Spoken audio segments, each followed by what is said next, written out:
IAS Divyanshu Patel जी मेरे साथ हैं। 2 महीने पहले मुरादाबाद पहुंचे थे।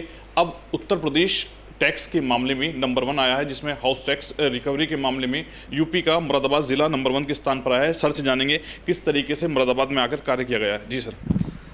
शासन के द्वारा समय समय पे जो विभिन्न निर्देश मिलते रहे हैं, उसके क्रम में मेरे ज्वाइन करने के बाद हम लोगों ने अलग अलग टीमें बना के और जो हमारे बड़े बकायेदार थे उनको सही नियमों की जानकारी देके प्रेरित किया कि वो अपना टैक्स जमा करें, क्योंकि ऐसा देखा गया था कि कई बार उन्हें भ्रम की स्थिति होती थी और वो साल दर साल उन पर ब्याज भी बढ़ रहा था, तो उसका निराकरण किया गया। साथ ही जो ऐसे बकायेदार थे जो किन्हीं कारणोंवश कहीं कोर्ट में मुकदमा था या वो जानबूझकर नहीं देना चाहते थे, तो उन्हें जो भी सक्षम स्तर से कार्रवाई थी वो कराई गई। साथ ही जो हमारे विभिन्न शासकीय विभाग थे जहाँ पे काफ़ी बड़ी राशि पड़ी हुई थी और वो पैरवी के अभाव में नहीं मिल पा रही थी, तो उसे नगर आयुक्त कार्यालय से भी और शासन स्तर से भी जो वरिष्ठ अधिकारी हैं उनसे निवेदन करके मंगाया गया और इस तरह से पूरी जो हमारी धनराशि लगभग पिछले साल 46 करोड़ की वसूली थी, जिसमें अवस्थापना निधि भी 7.5 करोड़ मिली थी। इस बार वो लगभग 2 गुनी से भी ज़्यादा होकर करीब 94 करोड़ हो गई है और इस पूरी मुहिम में जो भी हमारी पूरी टीम रही उसका योगदान रहा।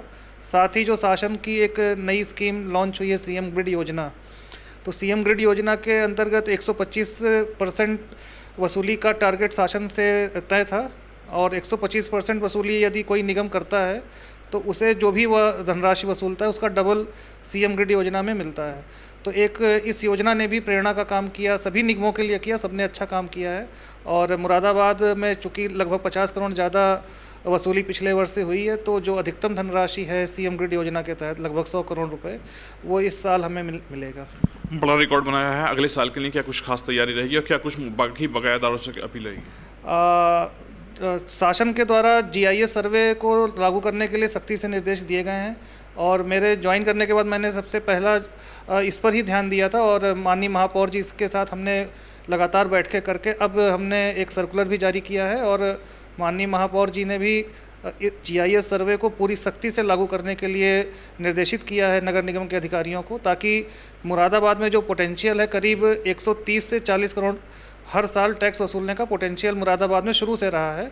और जीआईएस सर्वे के नाते जो हमारे आम नागरिक हैं जिन्हें कई बार यह शक या शुबा रहता है कि हमारा टैक्स गलत तरीके से लग गया है या हम पर गलत ब्याज लगा है, तो ऑनलाइन सारी व्यवस्था शासन स्तर से रहने पे नागरिकों को भी अपना असेसमेंट खुद से चेक करने की सुविधा मिल जाएगी। नगर निगम के कर्मचारियों से किस तरीके से और आगे कार्य को लेकर क्या कुछ कहेंगे? जैसा हमने अभी 2 दिन पहले भी टैक्स की टीम को सम्मानित किया है माननीय महापौर जी के साथ, शासन भी निरंतर प्रोत्साहित करता रहता है और हमारी टीम काफ़ी अच्छे से काम कर रही है। सभी लोग काफ़ी मोटिवेटेड फील कर रहे हैं और सभी ने परसों हमें यह वादा भी किया है कि हम करीब 100 करोड़ के करीब पहुंच चुके हैं, तो इस साल उन्होंने अपने आप ही 125 करोड़ का टारगेट रखा है। तो ये मुरादाबाद नगर निगम के लिए बड़ी अच्छी बात है कि टीम सेल्फ मोटिवेशन के बेस पे काम कर रही है। आईएएस दिव्यांशु पटेल जी के द्वारा मुरादाबाद में ज्वाइन करने के बाद लगातार मुरादाबाद में स्मार्ट सिटी में अलग अलग कार्य किए जा रहे हैं। वहीं अगर टैक्स की बात करें तो प्रदेश में पहले स्थान पर मुरादाबाद पहुंचा है, जिसको लेकर दिव्यांशु पटेल जी से बात की गई है। शारिक सिद्दीकी, TV9 मुरादाबाद।